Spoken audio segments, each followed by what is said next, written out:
আসসালামু আলাইকুম। চলে আসলাম আবার নতুন ভিডিও নিয়ে আপনাদের মাঝে। তো ভেড়াগুলাকে খাবার দিয়ে দিলাম, আর এইগুলাকে দিনে অনেকবার খাবার দিতে হয় যেটা বলার বাইরে। তো এগুলো খাবার দিয়ে নিলাম, আর এগুলো আগের থেকে অনেক পরিমাণ মাশাআল্লাহ খুবই ভালো বড় হইতাছে। তো এগুলো যদি মা বাইচা থাকতে এতদিন আমি ছেড়ে দিতাম, যেহেতু বাইচা নাই তো সেজন্য আমি সাতটা একটু দেরি করে ছাড়বো। তো এখানে এক কাকা মুরগি আনছে দেশ লাল আর কি কালার করা। তো উনি বলতেছে আমারে টাইগার মুরগি, আমি বলতেছি না টাইগার না, এগুলো আর কি বড় হলে সাদা বা লাল হয়ে যাবে।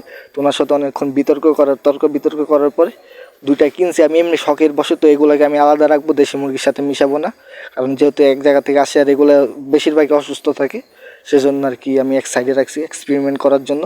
এমনিও আমি পালছি, আমি দেখছি লাল হয় নাহলে সাদা হয়। যাই হোক, উনি এক সময় থামছে আর কি তক্ক করা। যাই হোক, তো এগুলো খাবার পানি দিয়ে দিলাম দেশি মুরগির বাচ্চাগুলো। আর এগুলো খুবই ভালো জাতের, এগুলা এক একটা মোরগ জাত থেকে আনছে উনি 2000 টাকা করে আমার সামনেই বিক্রি করছে। আল্লাহ বুঝেন কী সাইজের মোরগ। এনে মোরগ বাচ্চা আছে, মুরগি বাচ্চা আছে, মাশাআল্লাহ পুরো অরিজিনাল দেশি মুরগি। তো এই পালটাকে আমি রাখবো ইনশাল্লাহ, জাতটাকে ধরে রাখার চেষ্টা করবো ইনশাল্লাহ। তো এখানে কবুতরগুলাকে খাবার দিয়ে দিছে, আর কবুতরের নিচে এখানে রাখছি বাচ্চা দুটা, যেহেতু এগুলা মানে ভাইরাস থাকতেই পারে, একটু দেখতেছে আমি, সেজন্য আগেই ওষুধ খাওয়াই দিছি হালকা করে না পাই একটু। তো এখানে এই যে স্লাইংয়ের পানি দিয়ে দিলাম আমাদের মুরগিগুলাকে, বাচ্চাগুলোকে আমি খুবই যত্ন করতেছি 2 দিন ধরে। আর যেহেতু আমি মাছের বৃষ্টি বাদল হয়েছে, মাছের খাবার করতে পারিনি, আলু সিদ্ধ করতে পারিনি, তো এগুলোকে আবার খাবার দিয়ে দিলাম। তো আলুর এখানে চলে যেতেছি আমি। তো চোলা ধরাইতে খুবই কষ্ট হয়ে গেছে, সবথেকে কষ্ট করলো চোলা ধরাইতে। আর চোলার পায়ে থাকলে চেহারা খুব কালো হয়ে যায়, এমনি কালো আরও কালো হয়ে যেতেছি।